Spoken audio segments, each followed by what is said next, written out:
So hi friends, welcome to work from home online earning Tamil. நம்ம சேனலில் பெஸ்ட்டான மணி earning app பார்த்துட்ருக்கோம். அந்த சீரீஸில் இன்றைக்கி நம்ம என்ன ஆப் பார்க்க போகிறோம்னா, டெய்லி கேஷ் ஆட்ஸ் அப்படிங்கிற வாட்ஸ்அப் ஸ்டேட்டஸ் வச்சு நம்ம இன்கம் எப்படி ஏர்ன் பண்ண போகிறோம் அப்படிங்கிற ஒரு ஆப் தான் பார்க்க போகிறோம். இது ப்ளே ஸ்டோர் ஆப் தான், சரியா? ப்ளே ஸ்டோரில் அவைலபிளாக இருக்குது. அதுக்கப்புறம் இது வந்து பார்த்திங்கன்னா தமிழ்நாடு கான்செப்ட் ஆப், சரியா? ஸோ இந்த ஆப்பில் வந்து என்னென்ன பிளான் இருக்குது, எவ்வளோ போட்டால் நமக்கு எவ்வளோ பெனிஃபிட் கிடைக்குதுங்கிறத நம்ம ஃபஸ்ட்டு பார்த்துடலாம்.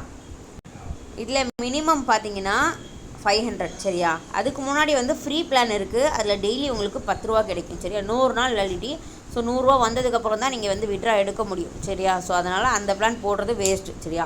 அதுக்கப்புறம் பார்த்தீங்கன்னா 500 பிளான், அதாவது சில்வர் பிளான் மினிமம். ஒரு நாளைக்கு உங்களுக்கு வந்து 25 ரூபா கிடைக்குது. 365 நாள் வேலிடிட்டி சொல்கிறாங்க. இதில் என்ன ஒரு நல்ல பெனிஃபிட் அப்படின்னா, இன்றைக்கான அமௌண்ட் வந்து இன்றைக்கி ஈவினிங்கே உங்களுக்கு ஜிபே பண்ணி விட்றாங்க. பே அவுட் வந்துடுது, சரியா? சேம் டேவே நமக்கு வந்து பேமெண்ட் வந்துடுது. அது ஒரு நல்ல விஷயம். இதில் செகண்ட் பிளான் பார்த்தீங்கன்னா 1000 கோல்டு பிளான், சரியா? ஒரு நாளைக்கு 50 ரூபான்னு சொல்லி 365 நாளைக்கு, சரியா? அதே மாதிரி தேர்ட் பிளான் பார்த்தீங்கன்னா 2000 ரூபா பிளாட்டினம் பிளானு. டெய்லி பார்த்தீங்கன்னா 100 ரூபா கிடைக்குது. 365 நாள் வேலிடிட்டி சொல்கிறாங்க. அடுத்த பிளான் பார்த்தீங்கன்னா 5000 ரூபா டைமண்ட் பிளானு. டெய்லி வந்து 200 ரூபான்னு சொல்லி 365 நாள் சொல்கிறாங்க, சரியா? ஸோ இது வந்து இந்த ஆப் பார்த்திங்கன்னா 365 நாள் ரன் ஆகுமானா நம்மளால் கன்ஃபார்மாக சொல்ல முடியாது, சரியா? இந்த ஆப் வந்து இப்போ தான் வந்திருக்கு, சரியா? ஸோ ஸ்டார்டிங் ஸ்டேஜில் நீங்கள் இன்வெஸ்ட்மெண்ட் பண்ணிட்டீங்கன்னா நல்ல ப்ராஃபிட் எடுத்துக்கலாம். ஏன்னா எனக்கு தெரிஞ்சு எந்த ஆப்புமே ஸ்டார்ட் பண்ணி ஒரு 1 மந்த் கூட ரன் பண்ணாமல் க்ளோஸ் பண்ண மாட்டாங்க. நீங்கள் இதில் போட்ட அமௌண்ட் எடுக்கணும்னா ஒரு 20 டேஸில் எடுக்கிற மாதிரி இருக்குது. ஸோ ஸ்டார்டிங் ஸ்டேஜ்லேயே இன்வெஸ்ட்மெண்ட் பண்ணிக்கிட்டிங்கன்னா பெட்டர், சரியா? இன்வெஸ்ட்மெண்ட் உங்கள் ஓன் ரிஸ்க் தான். இருந்தாலும் என்னை பொறுத்த வரைக்கும் நீங்கள் இதில் என்ன பிளான் போட்டுக்கலாம்னா 500 பிளான் போட்டுக்கலாம், அப்படி இல்லைன்னா 1000 போட்டுக்கலாம். அதுக்கு மேலே இந்த ஆப்பில் போக வேணாம், ஓகேவா? இப்போ இந்த ஆப்பில் நீங்கள் வந்து எப்படி ரிஜிஸ்டர் பண்ணலாங்கிறத பார்க்கலாம் வாங்க. இந்த ஆப்போட லிங்க் வந்துட்டு நான் நம்ம கமெண்ட் பாக்ஸ்லேயும் கொடுத்துருக்கேன், டிஸ்கிரிப்ஷன்லேயும் கொடுத்துருக்கேன். அந்த லிங்க்கை கிளிக் பண்ணிங்கன்னா இந்த மாதிரி ஒரு பேஜ் உங்களுக்கு ஓப்பன் ஆகும். இதில் ரிஜிஸ்டர் அக்கௌண்ட்டுன்னு கொடுத்துட்டு ஃபஸ்ட்டு வந்து உங்களோட நேமை கொடுத்துருங்க. அதுக்கப்புறம் உங்களுடைய ஃபோன் நம்பரை கொடுத்துருங்க. அதுக்கப்புறம் நீங்கள் என்ன பாஸ்வேர்டு போட விரும்புகிறீங்களோ அதை கொடுத்துருங்க, சரியா? கொடுத்துட்டு ரிஜிஸ்டர் அக்கௌண்ட் அப்படின்னு சொல்லி கொடுத்துருங்க. கொடுத்தீங்கன்னா நெக்ஸ்ட்டு பேஜில் உங்களுக்கு இந்த மாதிரி வரும், சரியா? இதில் வந்துட்டு நீங்கள் உங்களோட பேங்க் டீட்டெயில்ஸை கொடுக்கணும், சரியா? பேமெண்ட் டெய்லி பண்ணணுன்ற. ஸோ அதுக்காண்டி பேங்க் நேமும் ஃபஸ்ட்டு போட்டுருங்க. அதாவது கனரா பேங்க்கா, எஸ்பிஐயா, சரியா, இந்தியன் பேங்க்கா என்ன அப்படிங்கிறத போட்டுருங்க. அதுக்கப்புறம் உங்களோட அக்கௌண்ட்டில் வந்து பேங்க் பாஸ்புக்கில் என்ன நேம் இருக்கோ அதை கொடுத்துருங்க. அதுக்கப்புறம் அக்கௌண்ட் நம்பரை வந்து கரெக்டாக போடுங்க, சரியா? 1க்கு 2 வாட்டி செக் பண்ணியே போடுங்க. அதுக்கப்புறம் ஐஎஃப்எஸ்சி கோடு போடுங்க. அதுக்கப்புறம் யூபிஐ நம்பர், சரியா? யூபிஐ நம்பர்னால் என்னென்னா உங்களோட ஜிபே, ஃபோன்பே நம்பர் இருக்கும் இல்லையா? ஸோ அதை போட்டுட்டு நீங்கள் சப்மிட் கொடுத்துருங்க. ஸோ உங்களோட அக்கௌண்ட் வந்து க்ரியேட் ஆயிரும், சரியா? இந்த மாதிரி வந்துடும். இதில் வந்துட்டு நீங்கள் வந்து இப்போது 1000 பிளான் போட விரும்புகிறீங்க அப்படின்னா நீங்கள் இதில் எப்படி ரீசார்ஜ் பண்ணணும்னா இந்த இடத்துல பார்த்தீங்கன்னா 4வது அக்கௌண்ட்டுன்னு இருக்கா, இந்த இடத்த நீங்கள் கிளிக் பண்ணுங்கள். கிளிக் பண்ணிங்கன்னா உங்களுக்கு ரீசார்ஜுன்னு சொல்லி ஒரு ஆப்ஷன் காட்டும், சரியா? ஓகேவா? ஸோ அந்த ரீசார்ஜை கிளிக் பண்ணுங்கள்.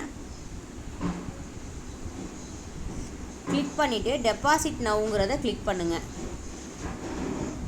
பண்ணிவிட்டு இந்த இடத்துல நீங்கள் எவ்வளோ பேமெண்ட் பண்ண போகிறீங்கிறத போட்டுருங்க. இப்போ 1000 பிளான் போடுறீங்கன்னா 1000 போட்டு சப்மிட்டுன்னு கொடுத்துருங்க. கொடுத்தீங்கன்னா கன்ஃபார்ம் டெபாசிட் கொடுத்துருங்க. அதுக்கப்புறம் உங்களுக்கு இந்த மாதிரி ஒரு QR கோடு வரும், சரியா? இதை வந்துட்டு நீங்கள் ஸ்க்ரீன்ஷாட் எடுத்துக்கோங்க. எடுத்துகிட்டு உங்களோட பேடிஎம் வந்துடுங்க. பேடிஎம் இல்லைன்னா ஜிபேயில் கூட பண்ணலாம் இது, சரியா? ஸ்கேன் அண்ட் பேன்னு இருக்குது பார்த்தீங்களா? இந்த இடத்துல போயிட்டு ஸ்கேன் ஃப்ரம் கேலரி கொடுத்தீங்கன்னா உங்களோட கேலரியில் இருக்கும், சரியா? இதை ஸ்கேன் பண்ணி இந்த இடத்துல வந்து நீங்கள் வந்து 1000 ரூபான்னு போட்டு ப்ரொசீட் செக்யூர்லி அப்படின்னு கொடுத்தீங்க அப்படின்னா உங்களுக்கு வந்து அந்த அமௌண்ட் வந்து பே பண்ணுற மாதிரி போகும். போயிட்டு நீங்கள் பே பண்ணிடுங்க. அதுக்கப்புறம்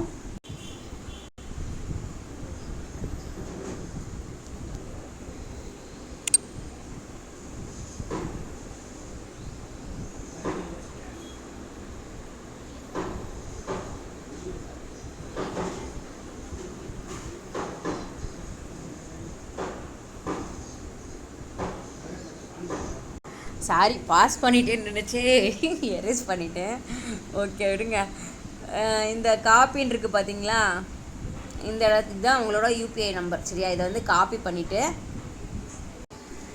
இந்த இடத்துல வந்து டிரான்சாக்ஷன் ஐடி இருக்குல்ல, அதை போட்டுருங்க. அந்த யூபிஐ காப்பி பண்ணிங்களா அதை போட்டுட்டு அதுக்கப்புறம் சூஸ் ஃபைல் இருக்கா, இதை கிளிக் பண்ணிங்க அப்படின்னா உங்களோட கேலரிக்கு போகும். அங்கே போயிட்டு நீங்கள் பேமெண்ட் பண்ண ஸ்க்ரீன்ஷாட் இருக்குல்ல, அதை அப்லோடு பண்ணி பே நவ் அப்படின்னு கொடுத்துட்டிங்கன்னா அது வந்து சக்ஸஸ் ஆயிரும். சரியா? அதுக்கப்புறமா பேக் வந்துட்டு நீங்கள் வந்து ஹோம் இருக்குல்ல, இந்த இடத்துக்கு வந்துட்டிங்கன்னா இந்த 4வது அக்கௌண்ட்டுன்னு இருக்குல்ல, அதில் அப்கிரேட் பிளான் இருக்குல்ல, அதை கிளிக் பண்ணுங்கள். கிளிக் பண்ணிங்கன்னா கோல்டு பிளான். சரியா? நான் வந்து கோல்டு பிளான் பண்ணியிருக்கேன், அதனால் ஆல்ரெடி சப்ஸ்கிரைப்னு வருது. இப்போ இந்த இடத்துல வந்து உங்களுக்கு பை நவுன்னு இருக்கும். சரியா? அந்த கோல்டு பிளானில் பை நவுன்னு கொடுத்தீங்கன்னா சப்ஸ்கிரைபா அப்படின்னு கேட்கும். ஆமான்னு சப்ஸ்கிரைப் கொடுத்துட்டிங்கன்னா அந்த பிளான் வந்து ஆக்டிவேட் ஆயிரும். நான் வந்து கோல்டு பிளானில் இருக்கேன், 1000 பிளானில். சரியா? ஓகே, இப்போ இது எல்லாமே பண்ணி முடிச்சிட்டிங்க. இப்போ இதில் உங்களுக்கு என்ன ஒர்க்கு அப்படின்னு பார்த்தீங்கன்னா, இந்த அக்கௌண்ட்டுன்னு இருக்குல்ல, இதில் வந்தீங்கன்னா உங்களுக்கு வந்து ஹோம் பேஜில் வந்து ஸ்டார்ட் ஒர்க்கு அப்படின்னு சொல்லியிருக்கோம். சரியா? இந்த இடத்துல பார்த்தீங்கன்னா உங்களுக்கு ஸ்டார்ட் ஒர்க்குன்னு இருக்கா, இதை வந்து கிளிக் பண்ணுங்கள். கிளிக் பண்ணிங்கன்னா உங்களுக்கு வந்து டெய்லி இந்த இடத்துல ஒவ்வொரு ஃபோட்டோ வரும். சரியா? அந்த ஃபோட்டோ வந்து பார்த்துக்குங்க. பார்த்துட்டு டவுன்லோட் ஃபோட்டோ அப்படின்னு கொடுத்தீங்கன்னா உங்களுக்கு அந்த ஃபோட்டோ வந்து டவுன்லோட் ஆயிடும். சரியா? டவுன்லோட் ஆகிடுச்சுன்னா இந்த மாதிரி உங்களுக்கு ஷோ ஆகும், உங்களுக்கு நோட்டிஃபிகேஷன் வரும். சரியா? அதை வந்துட்டு நீங்கள் வந்து டவுன்லோட் பண்ணிவிட்டு ஓப்பன் பண்ணிடுங்க. ஓப்பன் பண்ணி இதை ஒரு ஸ்க்ரீன்ஷாட் எடுத்து உங்களோட வாட்ஸ்அப் ஸ்டேட்டஸில் வச்சுருங்க. சரியா? வாட்ஸ்அப் ஸ்டேட்டஸில் வச்சு நீங்கள் வந்து இத்தனை வியூ போகணும் அத்தனை வியூ போகணுங்கிற எந்த ரெஸ்ட்ரிக்ஷனுமே கிடையாது. இந்த மாதிரி இந்த ஃபோட்டோ வந்து நமக்கு எத்தனை மணிக்கு அப்டேட் ஆகும்னா ஒரு 1லேருந்து 1:30க்குள்ளே அப்டேட் ஆகிடுதுங்க. நீங்கள் வந்து ஒரு 1:30 மணிக்கு ஸ்டேட்டஸ் வச்சுட்டு ஒரு 2:30 மணி போல் அதை ஸ்க்ரீன்ஷாட் எடுத்துகிட்டு உங்களோட அக்கௌண்ட் பேஜில் வந்தீங்கன்னா வாட்ஸ்அப் ஸ்டேட்டஸ்ன்னு இருக்கா,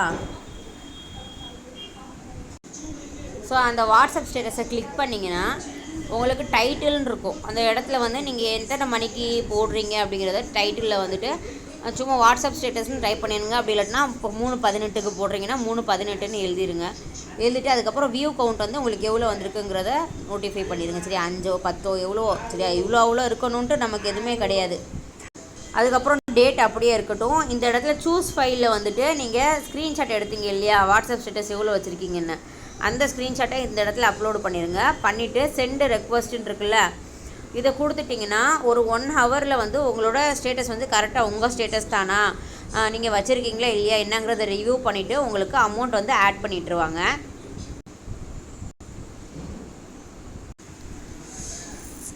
ஸோ உங்களோட அமௌண்ட் வந்து இந்த இடத்துல ஆட் ஆகும். சரியா?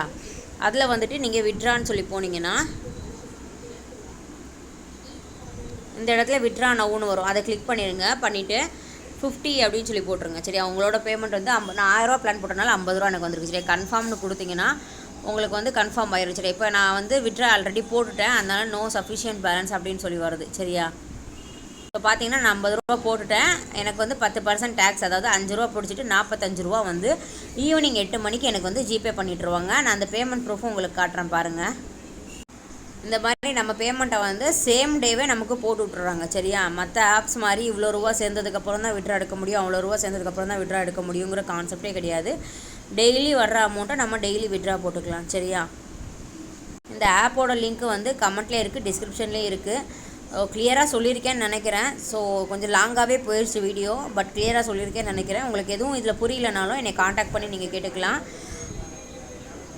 நீங்கள் இதில் எந்த பிளான் போட்டால் பெஸ்ட்டாக இருக்குன்னா 500 இல்லைனா 1000 பிளான் ரெண்டுத்தில் ஏதாவது ஒன்று போட்டிருக்கோங்க. அதுக்கு மேலே போக வேணாம். சரியா? ஸோ உங்களுக்கு என்ன டவுட் இருந்தாலும் நம்ம வாட்ஸ்அப் குரூப்பில் ஜாயின் பண்ணிக்கோங்க. ஜாயின் பண்ணிவிட்டு என்கிட்ட நீங்கள் கேட்கலாம், நான் கிளியர் பண்ணுவேன். தேங்க்ஸ் ஃபார் வாட்சிங்.